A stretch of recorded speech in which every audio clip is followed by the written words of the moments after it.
You had set a 90-day deadline during the executive order for Secretary Hexet and known to review whether to recommend to you whether to invoke the Insurrection Act to send troops to the southern border. Is that something you're still considering? Well, I'm talking to them, and it's not hard and fast, but I'm talking to them, and I will tell you that the border is the most secure it's ever been. We have never had anything like it.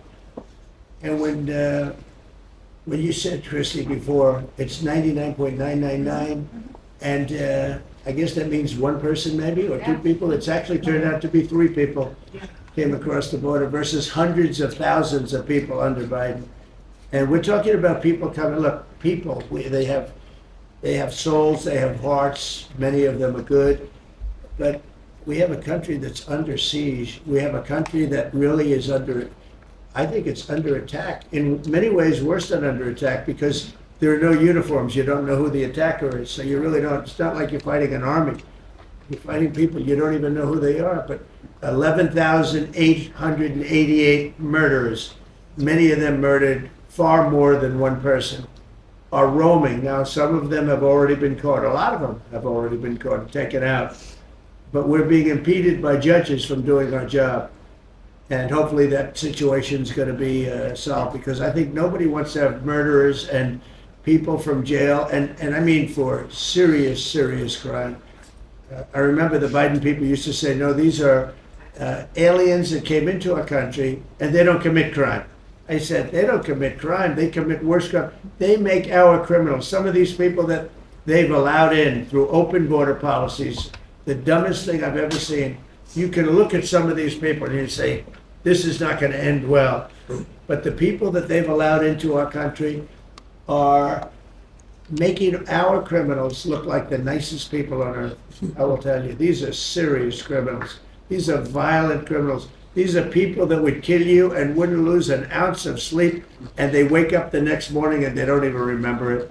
This is a rough, tough group of people, and we've got to get them out of our country. And the law says, I believe, I hope, and I think Pam will be very successful in proving it, but we've run into, I would call them rogue judges. Somebody could criticize me for that. These are rogue judges. These are radical left, generally radical left, horrible judges. And we didn't lose all of these people. You know, we've lost a lot of people to death and to rape, all sorts of crimes committed by the people that poured into our country.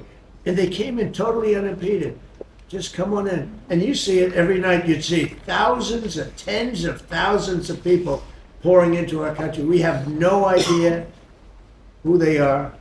And to this day, we're looking for people. We have no idea. We hear that we have terrorists in our country that are so bad, they couldn't stay in any other country, but we're getting them out. And the group between Pete and Christy and Tom Holman and everybody working together, the people that you would least suspect are reporting them, getting it, and the public is reporting them. The public is seeing.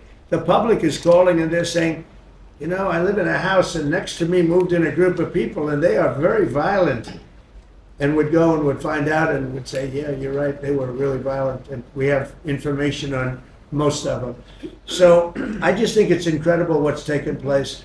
But we right now have a very, very secure border. Right now we have the most secure border in the history of our country, so I don't think we have to worry about your question too much.